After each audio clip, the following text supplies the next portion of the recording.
மதுரை மாவட்டம் உசிலம்பட்டி அருகே சில்லாம்பட்டியைச் சேர்ந்த சின்னசாமி என்பவர் ரயில் முன் விழுந்து தற்கொலை செய்து கொண்டார்.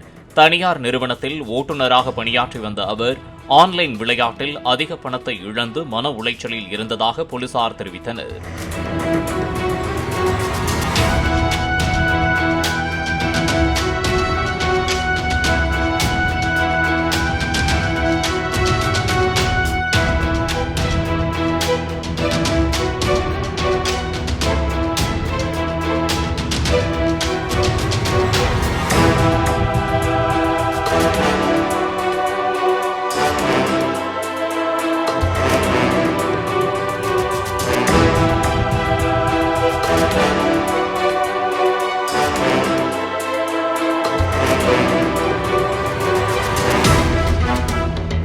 பிளே ஸ்டோர் மற்றும் ஆப் ஸ்டோரில் இருந்து பாலிமர் செயலியை QR கோடு மூலம் பதிவிறக்கம் செய்யுங்கள்.